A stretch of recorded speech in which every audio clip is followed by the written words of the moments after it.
They say old schools keep secrets, some carved into desks, others locked behind forgotten doors. It was 2006 when Ava and Mira, both 10 years old, became inseparable in the halls of Westmore Elementary School, a worn-down public school in a quiet town in Yorkshire. Every lunch, every break, they stuck together like glue. They loved exploring. It was their thing. And then, one rainy November afternoon, they found room 8. It wasn't on the school map. The hallway leading to it was supposed to be for staff storage only, but the girls had wandered in, chasing a lost ball, and noticed a locked wooden door at the very end of the hall, painted shut with the number 8 scratched on it in old chalk. It didn't match the rest of the school, and it smelled wrong, like whetstone and rotting paper. When they asked their teacher about it, she flinched. "There's no room 8, stay away from there." But Ava and Mira were curious, too curious. The next day, they brought a hairpin, just like they'd seen in spy movies. To their surprise, the lock gave way far too easily. The door creaked open into a classroom, untouched by time, chalk still on the blackboard, desks in rows, old books stacked neatly, but everything was gray, as if color had drained from the air. On the wall was a class photo, children staring forward, pale, stiff, all except for one boy in the back row, his face scratched out completely. Underneath, in faded handwriting, Class 8B, 1983. Then came the whisper, "Get out." Ava spun around. Mira had gone pale, her eyes wide, frozen. A chair scraped on its own. One of the books slid off the desk, then another. They ran. The door slammed behind them, and the keyhole sealed itself with something like melted wax.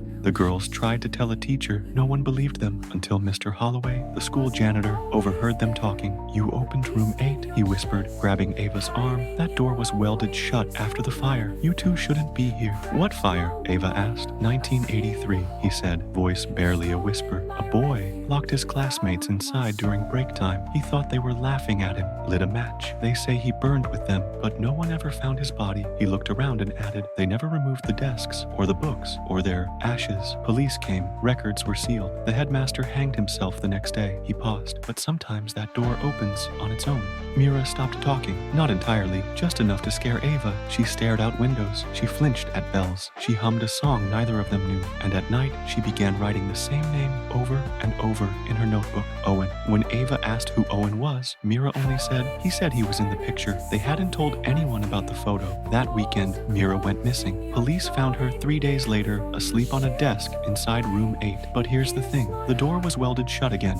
Ava never saw Mira again. Her parents moved her out of town. Westmore Elementary was shut down the following year, officially due to asbestos concerns. But the demolition team that came to tear it down in 2011 refused to go near room 8. One of them swore he saw a chalkboard covered in writing before it erased itself. They say the classroom still appears sometimes in dreams, especially if you ever sat alone during lunch, especially if you laugh at the wrong person. And if you ever hear a knock on your classroom door, but there's no one there, don't answer it.